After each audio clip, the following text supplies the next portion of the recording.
Mohamed et sa famille ont enfin un endroit où ils se sentent chez eux. Brinque-ballée entre camps de réfugiés et maisons insalubres depuis plusieurs années, cette famille qui a fui le conflit en Syrie a enfin eau courante, électricité et salle de bain grâce à un système de colocation lancé par le Norwegian Refugee Council dans 140 villages du nord de la Jordanie. L'ONG a financé 25% des finitions de l'appartement où ils vivent. En contrepartie, le propriétaire jordanien Mustapha doit les loger gratuitement pour une période déterminée. Les coûts de construction sont chers en Jordanie. Je ne peux pas récupérer l'argent que je dépense si je ne loue pas. La procédure d'examen des offres de colocation est longue, mais elle constitue une alternative précieuse pour les gars comme Mohamed qui hésitaient entre retourner dans un camp ou en Syrie. 25 000 Syriens et Jordaniens ont déjà été relogés grâce au programme.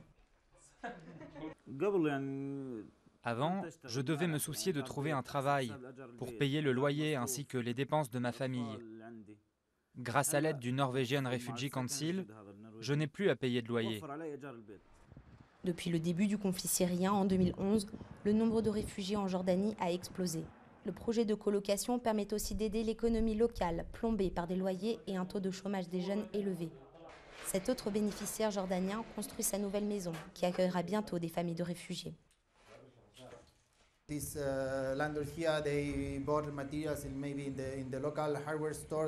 Ce propriétaire a acheté son matériel dans un magasin local. Il embauche des travailleurs locaux. Ce sont parfois des Syriens, des Jordaniens, des Égyptiens. Ils peuvent venir de plusieurs endroits. Ce projet n'est donc pas seulement destiné aux propriétaires ou aux familles syriennes qui seront accueillies, mais aussi à toute la communauté qui vit aux alentours de la propriété. 10 000 Syriens sont aujourd'hui sur la liste d'attente du programme. L'ONU dit avoir enregistré plus de 680 000 réfugiés syriens en Jordanie, dont 80% vivent en dehors des camps, attendant, comme Mohamed, de reconstruire leur vie loin de chez eux.